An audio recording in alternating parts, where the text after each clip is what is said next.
Assalamualaikum warahmatullahi wabarakatuh. Teman-teman semua, Mr. Q atau Mr. Kodari mengobok-obok PDI Perjuangan teman-teman dengan mengatakan bahwa ideologi nasionalis yang selama ini dianut oleh PDI akan hancur dan runtuh seruntuh-runtuhnya ketika dia mengusung Anies Baswedan di pemilihan gubernur Jakarta. Tentu ini bukan tidak berdasar ya. Kalau kita ingat beberapa tahun yang lalu, PDI serta Kroco serta anggota serta buzzernya selalu menstigma Pak Anies sebagai orang yang selalu menggunakan politik identitas untuk memenangkan Pilgub Jakarta 2017. Oke, tanpa perlu berlama-lama lagi, mari kita simak video Mr. Q berikut ini. Tetapi di Jakarta agak beda dengan daerah lain karena ini satu provinsi yang sangat strategis, yang eksposurnya itu setara dengan nasional, etalase lah ya, etalase politik nasional.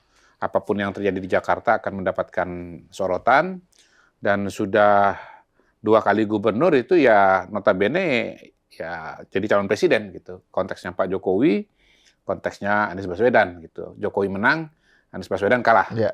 Ini harus diulang-ulangi. Itu yang membedakan. Nyalonnya sama, nasibnya beda, hasilnya beda.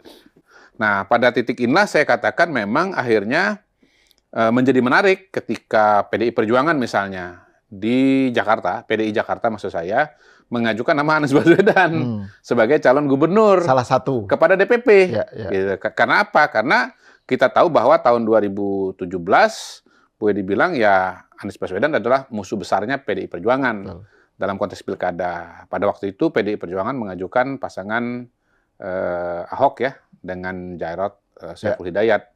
Dan tahun 2017 untuk mengingatkan kepada publik lagi, pada waktu itu ada peristiwa peristiwa Al-Maidah 51 di Pulau Seribu, sebuah peristiwa di mana Ahok dituding menista agama ya. Saya agak hati-hati nih takut kan dituding. Ya, dituding melakukan penistaan agama. Hati-hati, nuding hati-hati, nistanya juga. Jadi diksinya nih kita harus hati-hati nih gitu. Jadi kasusnya penistaan agama, dan kita tahu pada waktu itu Ahok akhirnya divonis bersalah dan masuk penjara, dan sebelumnya Ahok kalah juga dalam pertarungan di Jakarta, dan sebelumnya lagi ada peristiwa-peristiwa politik sangat besar, ada peristiwa demonstrasi pengumpulan massa yang sangat-sangat besar, barangkali terbesar dalam sejarah Republik. Ada 4/11, 4 November maksudnya, ada 212, 21 Februari ya, 212. Yang November itu pada tahun 2000. Enggak, 2 Desember. Sorry, 2 November Desember ya. Sama 2 Desember. 2 Desember, sorry, mohon maaf, 2 Desember. Karena sambil ingat-ingat nih.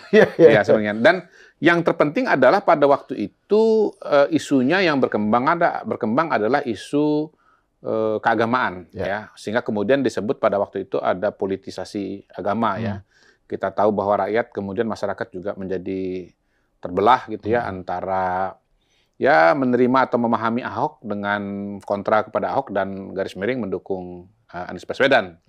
Pada waktu itu. Dan ya intinya pada waktu itu masyarakat Indonesia, bukan cuma Jakarta ya, saya garis bawahi ya, bukan cuma Jakarta, tapi seluruh Indonesia itu terbelah. Saya ingat kok, saya kan karena tinggalnya pindah-pindah, sekolah saya pindah-pindah, itu WA grup saya itu di Kalimantan Tengah, WA grup saya di Palembang, WA grup saya di Lampung, WA grup saya di Jakarta, itu ikut terbelah loh. Jadi yang terbelah pada waktu itu bukan cuma Jakarta, tetapi seluruh Indonesia. Dan medsos juga. Ya. Medsos juga terbelah. Saya menganggap WA itu bagian dari medsos lah. Jadi pada waktu itu ada polarisasi, ya, ada politik identitas yang sangat-sangat kuat. Dan saya kan selalu mengatakan, ini cerita kita balik lagi mundur ke belakang, bahwa politik identitas itu trennya sebetulnya menguat. Pasca 2014, ada jembatannya 2017, lalu kemudian 2019. 2019 itu polarisasinya menjadi sangat keras. Keras banget kan waktu itu kan. Gitu. Bukan hanya karena adanya media sosial. 2014 media sosial masih terbatas. Waktu itu kampanyenya masih pakai tabloid. Tabloid rakyat. Tapi kalau tahun 2019 kampanyenya udah pakai medsos. Nah, tapi menuju 2019 itu ada presidennya 2017. 2017 itu adalah dalam tanda kutip pemanasan menuju 2019. Yang jelas pada waktu itu ada pembelahan yang luar biasa. Saya kira termasuk mungkin pembelahan yang paling nyata lah antara politik nasionalis dengan politik katakanlah keagamaan lah pada waktu itu. Jadi ini calon Islam, ini bukan, bahkan penista agama, dan ya singkat cerita akhirnya di situ kan Ahok dikalah. Nah, kita tahu bahwa PDI Perjuangan itu adalah partai nasionalis par excellence, ya. Setidaknya selama ini dianalisa sebagai partai yang mewakili kelompok nasionalis, kemudian juga sikap-sikap politiknya juga nasionalis, dan pilihan-pilihan politiknya juga nasionalis, sebagaimana tercermin pada Ahok. Menurut saya, bukti bahwa PDI itu adalah partai nasionalis itu memang tercermin waktu Bu Mega nunjuk Ahok. Kenapa itu tercermin dengan sangat-sangat kuat? Satu, Ahok itu adalah sering dianggap sebagai non-pribumi ya. Dalam pengertian awam ya, bukan secara hukum ya. Nanti Pak Ahok kan bilang, saya ini pribumi juga. Ahok gitu kan marah sama Anies karena nyebut-nyebut soal pribumi. Betul, kan? betul. Tetapi dalam konteks sosiologis, ya keturunan lah. Dia masyarakat dianggap sebagai keturunan, gitu ya. Walaupun udah generasi kesekian sebetulnya udah sama aja gitu. Dan sebetulnya kita ini juga keturunan juga, tinggal titiknya aja di berapa gitu. Kita semua keturunan gitu loh. Jadi satu dia keturunan Tionghoa, yang kedua dia Kristen. Gitu. Nah itu kelihatan bahwa PDI itu sebagai guardiannya minoritas itu kelihatan di situ. Yang penting kemampuannya, yang penting kompetensinya, tidak melihat latar belakangnya. Menurut saya itu memang pengejawantahan dari filosofi atau perspektif nasionalis yang sesungguhnya. Nah, dilalah PDI Perjuangan Jakarta mengusulkan Anies yang merupakan anatema dari ideologi nasionalis tadi itu gitu loh.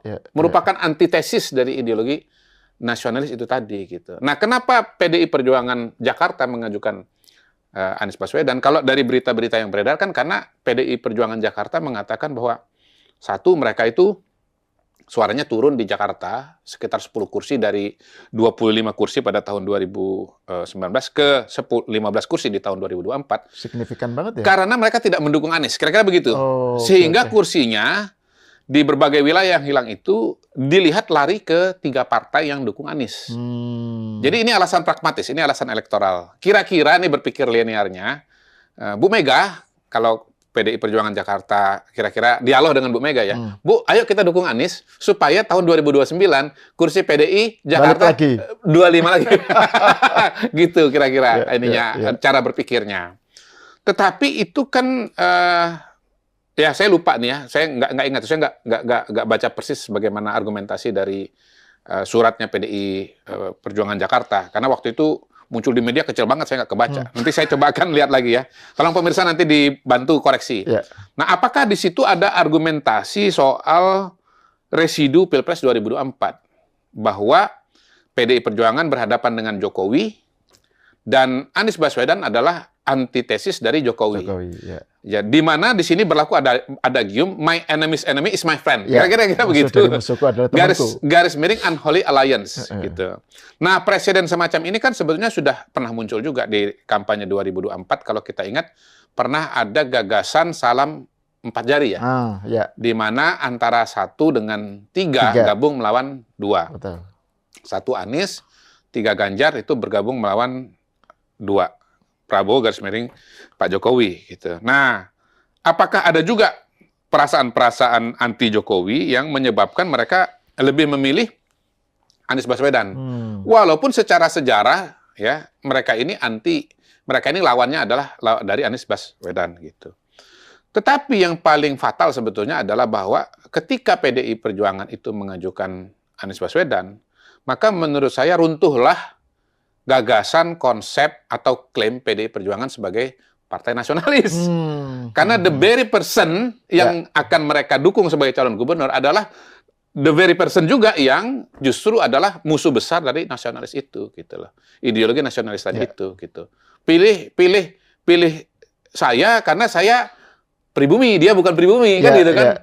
Pilih saya karena, walaupun ini tidak secara langsung, karena saya Islam, dia bukan Islam, kan begitu kan. Ya ketika menggunakan sentimen keagamaan, dia penista agama loh, dia menghina agama Islam. Itu kan sebetulnya cara halus atau cara muter dikit untuk mengatakan, ya pilihlah calon yang Islam dan yang bukan yang menghina Islam atau musuh Islam atau agamanya bukan Islam gitu. Jadi menurut saya akan menjadi sebuah tragedi sangat besar dalam perpolitikan Indonesia kalau nanti betul-betul ternyata DPP PDI Perjuangan Ibu Mega mengajukan Anies Baswedan. Menurut saya itu harus ditinggalin tuh klaim sebagai partai nasionalis itu. Ya. Ideologi Langsung itu runtuh ya klaim sebagai menurut saya partai runtuh. kebangsaan, Betul, partai nasionalis itu. Betul. Tapi dan juga kan kalau misalnya kita ingat wawancaranya Ahok di Meridiana kalau nggak salah ya. Beberapa saat setelah Pilpres. Kan dia ditanya tentang kemungkinan duet Anies Ahok atau Ahok Anies, dia bilang dia nggak bakal bisa memaafkan Anies karena Ahok tidak bisa memaafkan Anies. Ahok ini nggak bisa Meridiana memaafkan wawancara dengan Anies Ahok ya. karena Anies dalam pidatonya pengukuhan sebagai gubernur itu memakai kata pribumi. Jadi Jakarta sudah dikuasai lagi oleh pribumi. Jadi itu yang membuat Ahok merasa bahwa Anies ini pemecah belah. Jadi bayangkan sosok yang dianggap oleh Ahok sebagai pemecah belah tiba-tiba jadi kandidat gitu. Salah satu ya, meskipun DPW kan berkilahnya Ahok kan ditanya lagi tuh. Kemarin ditanya gimana komentarnya soal DPW PDIP. Nyalonin Anies. Nah, itu kan cuma 1 dari 10. Iya, tapi itu kan calon. jawaban Ahok. Iya. Kalau kita bicara mengenai usulan dari DPD PDI Perjuangan Jakarta, kan memang menyebut nama Anies Baswedan. Betul. Gitu. Jadi DPD PDI Perjuangan Jakarta itu sudah jelas-jelas menyebut nama Anies Baswedan. Nah, yang menarik kan respon dari Ibu Mega. Ini balik lagi kita baca dari media ya. Gitu. Kita nggak tahu di balik layarnya misalnya seperti apa. Bu Mega kan hanya tersenyum lah kira-kira begitu mendapatkan surat itu, tersenyum. Tapi ini juga menurut saya agak mengkhawatirkan karena tersenyum. Bukannya marah atau langsung menolak kan gitu kan. Jadi ini kan sebetulnya antara ideologi dengan perasaan ini nanti siapa yang menang.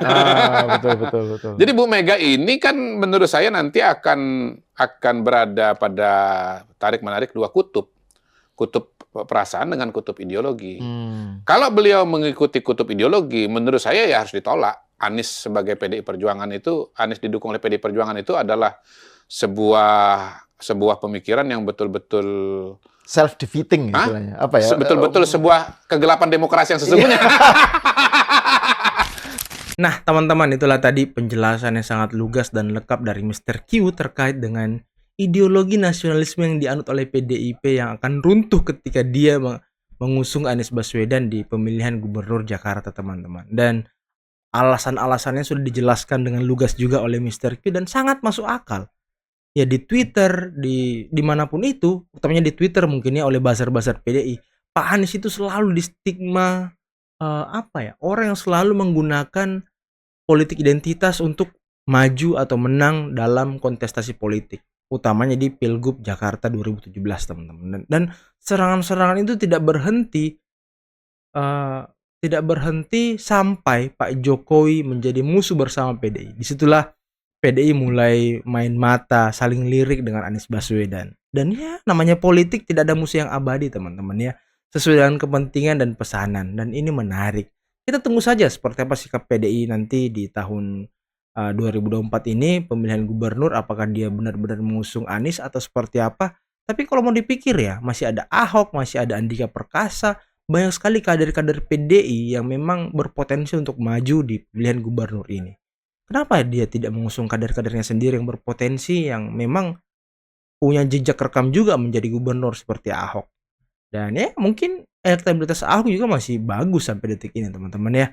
Oke, mungkin cukup sekian dulu video kali ini. Jangan lupa like, subscribe, dan share videonya. Akhir kata, billahi taufiq wal hidayah. Wassalamualaikum warahmatullahi wabarakatuh. Bye-bye.